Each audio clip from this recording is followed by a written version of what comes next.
Welcome back. Police are investigating the circumstances surrounding the alleged suicide of a 22-year-old woman. It occurred this morning around 1 a.m. Police were alerted by hospital authorities that a woman was brought into the facility in an unresponsive state. Medical personnel made efforts to resuscitate her. However, they were unsuccessful and the female succumbed. It is reported that the female ingested an unknown liquid substance.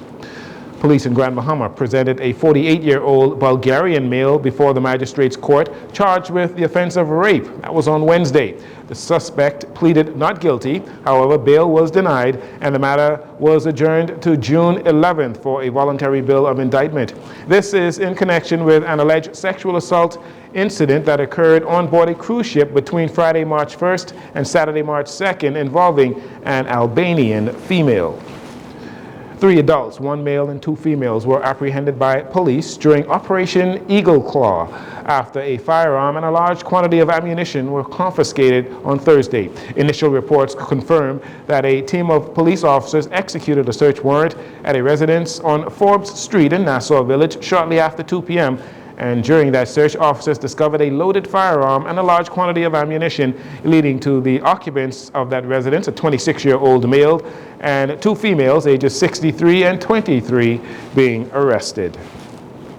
Scotiabank celebrated this International Women's Day, focusing on outstanding Bahamian businesswomen and advocating for financing for budding female entrepreneurs and business owners. Scotiabank hosted its Invest in Women, Accelerate Progress panel, facilitating a discussion on what it means to break into male-dominated industries and empower women.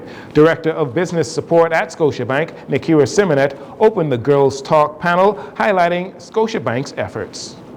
We recognize that inequality and gender bias are persistent challenges that women continue to face, and these barriers are compounded for those who identify as members of multiple equity-deserving groups. At Scotiabank, we are committed to actively dismantling these barriers and increasing opportunities for women across our organization. The panel spoke to an audience of grade 10 and 11 girls from local high schools, encouraging them to be more confident. Adriana Fox, COO of Playtech Systems, shared her experience as a woman breaking into the gaming industry.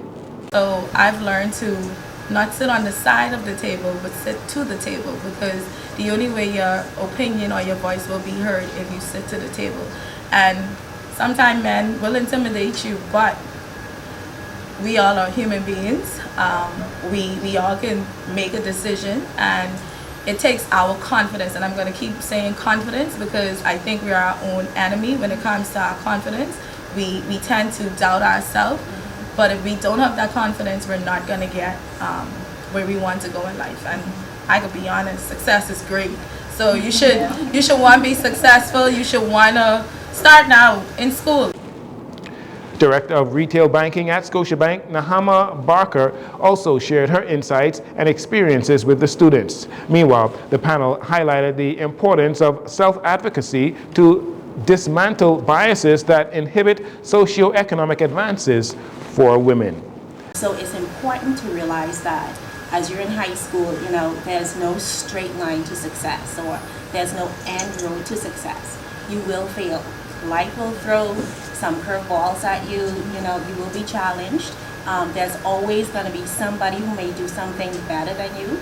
It doesn't take away from your worth. Continue to be confident when you fail, when you fall, because you will, like many of us did, get back up. That makes a difference. And get back up extremely quickly, all right, and move it right along. You will have many successful men and women in this world tell you about the thousands of times they failed, but they were able to extract excellent learnings from those failures.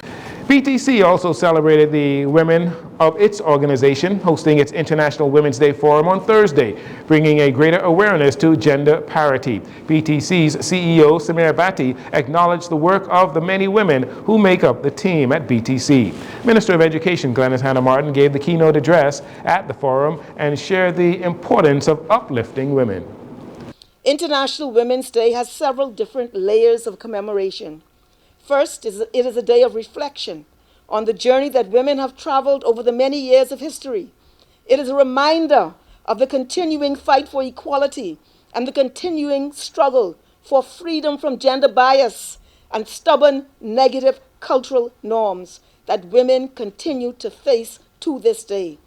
So in this regard, it is a day of sober reflection, and we must never forget. It is secondly, however, also a day of celebration of all of the legal and social advances made over the generations towards recognition of women as full human beings. BTC celebrated 17 employees this year, gifting and recognizing the women working across the country.